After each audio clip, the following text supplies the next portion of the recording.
So I wanted to make a video saying how much I like art. Um, I'm not sure how much I can rant about this, but art means a lot in my life. Um, I like to spend time contemplating it and considering the beauty in it and thinking about the majesty of art. Um, there's really a lot of different kinds of art you can consume. Um, there's paintings, there's movies, there's drawings, there's music, there's spoken word, there's all different types of projects on YouTube. There's all different. I'm one of those people that I think anything is art. I'm not a stickler for what is and what isn't art. I don't think there's such thing as high art and low art. Like some people will tell you, like, I don't know, like pop music is high art and like country music is low art, or rap music is low art and country music is whatever. Like people have like these different definitions of what high art and low art is. Like people think like like Sting would be high art, but Nicki Minaj would be low art. I don't believe in that. See, I don't think just because you're crass doesn't mean you're lower art. To me, they're all the same. They're all at the same level. I think the drawing of a child is just as much of art as a Picasso painting. Just because the child doesn't know what he's doing doesn't mean you can't make a painting. I don't think one painting is superior to the other. I don't think I don't think there's rules about what is and what isn't art. People will tell you what's real art, like classical music is the ultimate form of music or whatever. I don't believe it. I don't believe there's one ultimate form of music. Maybe jazz is the most sophisticated form of music, but I don't believe I don't think jazz is the ultimate form of music. It's just one form of music. Anything can be considered music, and anything can be considered art. But that's just me. I think anything can be considered art. Um, I I get confused when I just try to decide what type of art to consume on that given day because really there's so many choices, and there's almost too many choices to choose from, and you got to say like, this is what I want today, and you've got to be an adult. And you got to make that decision. This is what I'm looking for today. You have to fill up your life with things to do. You can't just lie in bed all day and do nothing. So you have to,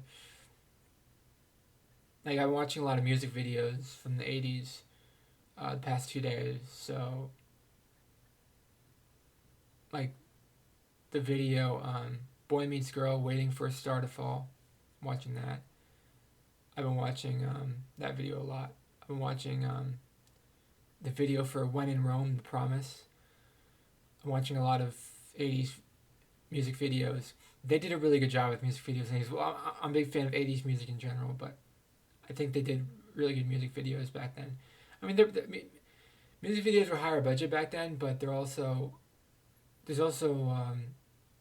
the technology today is better to make them. So in a lot of ways, they look more professional today, and the technology is better today. But they had bigger budgets back then, so it's all a wash basically. They all look like they're on the same level. I don't think one era of music videos is better than another era of music videos. It's just it's all the same. And I'm watching on the I don't know how to say her name, but Sinead O'Connor. Sinead O'Connor, Nothing Compares to You. Watching that video where she's just staring at the camera and she's just like, nothing compares to you. And she's going around looking at the art and she sees a painting of a woman with her hands like this on her head, and it looks like her. I mean, it's not a painting, it's a sculpture. It's a sculpture of a woman that looks like Sinead O'Connor. Shinadad O'Connor. Shinadad. I have no idea how to pronounce her first name. I know how to pronounce her last name, but Shinadad O'Connor. Shinadad O'Connor. It's like an SH, but there's no H or something. There's no H in the spelling, but I think you pronounce it with Shinadad O'Connor. Shinny, no. So she's going around.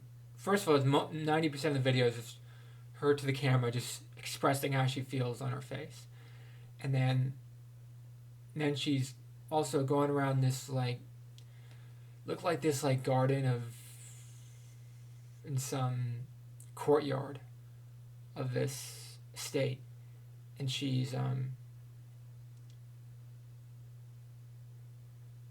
looking at these sculptures, and the sculptures look like her, or one of the sculptures. She found a sculpture that looked like her. It reminds me of in Ferris Bueller's Day Off, when that one guy, he finds a painting of a guy that looks like him at the Chicago Museum of Art, and he finds a painting of someone that looks like him, and he just stares at it and stares at it and stares at it, and he understands it. He understands it because it's him. It's him in the painting. It was painted 100 years before he was born, but it's him in the painting. And it was Impressionism. He was looking at an Impressionist painting. I don't know if it was Monet or if it was somebody inspired or somebody. I don't think it was Monet. I think it was one of those people that was looked at what Monet was doing and copied Monet for his Expressionism. Watching videos on art a few months ago on YouTube, so I know a little bit more about Expressionism than I knew when I was younger. But so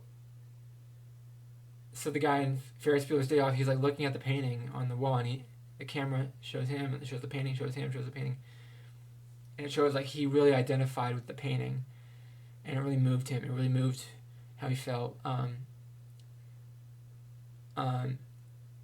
And art can do that. Good art can move how you feel in the same way a movie. Ferris Bueller's Day Off moved how I felt. I can just watch clips from that movie all day on YouTube. Not all day, but there's a lot of good clips on YouTube of that movie. And good art, you can watch over and over again, and it's always going to be good.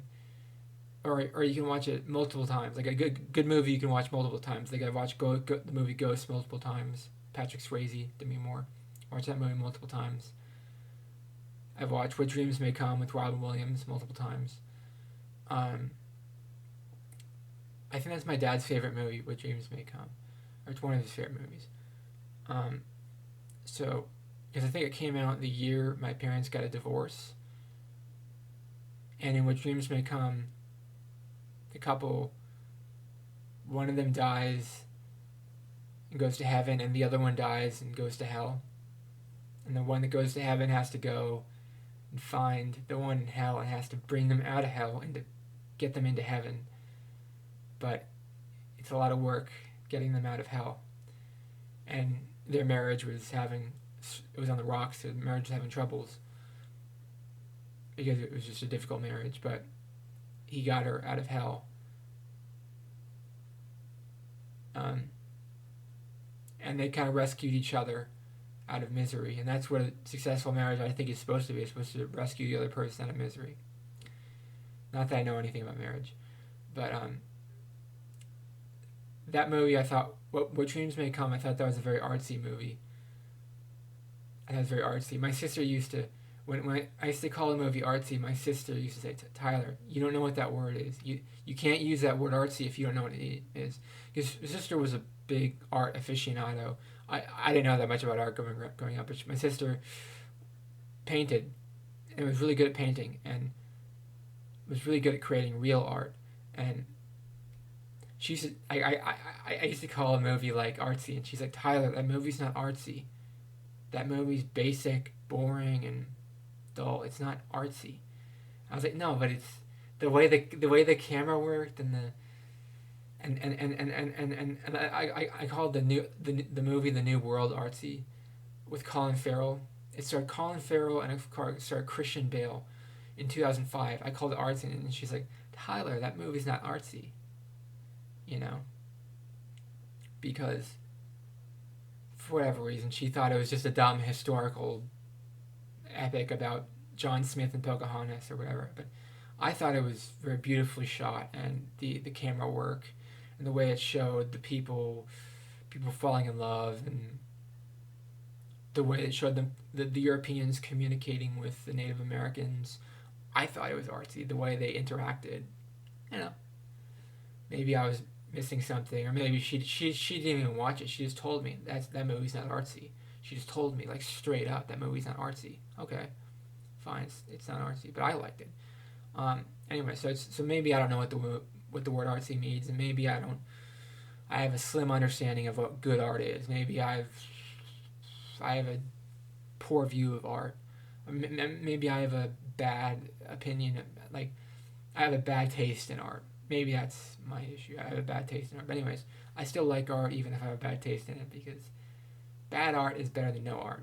And you can spend your life consuming art. You can spend your life learning about art and doing this and doing that.